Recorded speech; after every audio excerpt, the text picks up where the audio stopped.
ฟอลอตั้งใจจดจ่อสร้างสาผลงานเฮ็ดเวียกหมดมือหมดวันเพื่อฝันของสนต้อยต่ำถ้ามีสาวใดสนใจคนให้ตัวดำหากแท้ให้น้องมาตามถ้าคนงามยังคิดสงสารไอ้หนุ่มไฟฟ้าเบิ่งหน้าตาบ่พอปานใดแต่เป็นคนรวยน้ำใจขอสามไว้น้องจงเสื่อมันจะเก็บเงินทองเครื่องของไว้มันแจ่มจันทร์อ้ายคอยน้องทุกวันถ้าจอมควันน้องบ่เมินเสยถ้าอ้ายได้น้องเนื้อทองบ่ให้หวั่นไหวเรื่องเงินค่าไฟสามไว้อุ่นใจได้เลยเว้าจากใจจริงตัวอ้ายอยากมาเป็นเคยขอแต่น้องตกลงว่าได้เลยบ่มีปัญหาหากน้องพอใจอ้ายสิให้พ่อแม่ไปขอที่เป็นไผหนุ่มฟอลออ้ายสิเมื่อขอไว้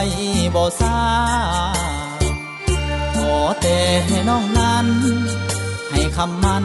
สื่อสัตย์วาจา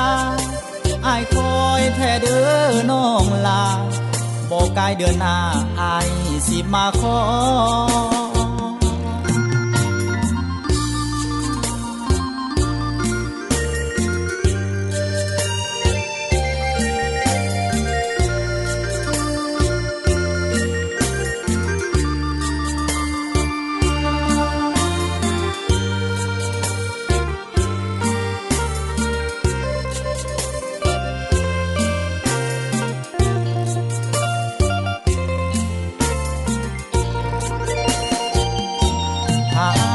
ได้น้อ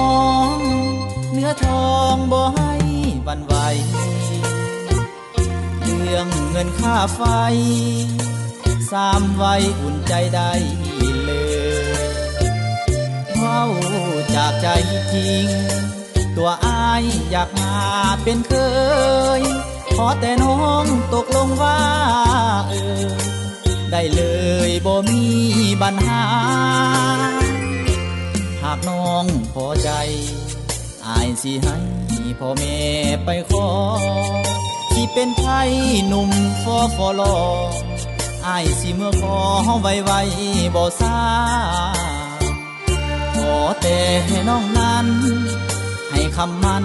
สื่อสัตย์วาจาอ้ายคอยแท้เด้อน้องลาบ่กายเดือนหน้าอ้ายสิมาขอ